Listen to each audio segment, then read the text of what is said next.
All right, just a quick programming note. Tomorrow, the Jacksonville Zoo will be here, and they're going to have a special treat for us. So we definitely want to see that. It's tomorrow, right here at River City Live. All right, now the holidays are coming up, and it could have with it a lot of stress and anxiety when we're talking about our family members. So here to help diffuse that is Dr. Abigail Levrini. Dr. Abigail, thank you for coming on the show. So again, with the holidays coming up, with in-laws, or perhaps just dealing with a lot of kids you don't really know, can you walk us through how to diffuse it? Sure. I like to talk about kind of a three-pronged approach when it comes to dealing with stress, and especially around conflict with family and the holidays. The first line of defense, so to speak, I think the best thing to do is to communicate ahead of time with as many family members as possible. Kind of maybe the off-limits sort of topics. Christmas is a time of love, of generosity, and the Christmas spirit. It's not a time to bring up all those things that have been bothering you all year long. Right. You can find another time for that. So you can kind of, maybe shoot off an email to your friends and family, really looking forward to getting together, but maybe we should steer away from this and this. Just try to set it up as much ahead of time so that you can kind of avoid those issues. And I like that with an email, because you're saying something, but yet you're not going to get things all started out for the time you get there. Right. Perfect, right. yeah. Yep. I like that. And then, obviously, there will be those family members that tend to ignore those emails and that warning, and things will probably still tend to get heated. So your second line of defense is to kind of consider ways to sort of sidestep or kind of stop dead in their tracks when things do start to get heated.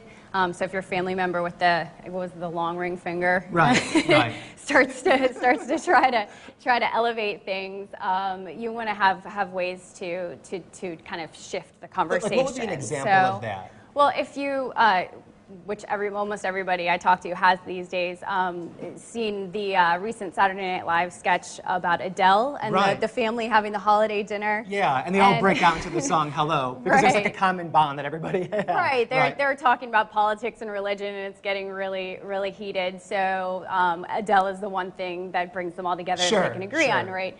So it's kind of, that was hilarious, but in a funny way, it's actually a good method to have sort of stop signs that you can use to shift the conversation. Right. So maybe it's a code word, maybe anytime things get heated, someone makes a toast and kind of bring things down, shift the conversation to something more safe. So we started out with an email first to kind of just diffuse it, being proactive. Right. And then when you're there, try to figure out some kind of common bond, if you will. Maybe it's football. There's a lot of football over the holidays, or the Adele song. Hey, you heard that song Hello? Yeah. So then what's the third? So the third is what I call the break glass in case of emergency. So you need to, for yourself, come to the table with things that you can do if things get out of control and you need to just either remove yourself from the situation. You can go take a walk, you can go listen to music, go play with the kids rather than engage with the adults who are engaged in the drama. But it's a good idea to come to the table with things for yourself, so you have that mental list so that you don't need to figure it out in the moment. Sure. So basically, it's kind of like an exit strategy, if you will. So altogether, if the other two don't work, just remove yourself from any confrontation, and it should be okay, right? There can't be a fight if you're not there, right? There you go. Yeah, that's good. Well, definitely stick around, because I want to talk to you about kids and Santa Claus and have your expert opinion on that. Sounds all right? good. Sounds good. So coming up, we'll have that. We'll be back right after this.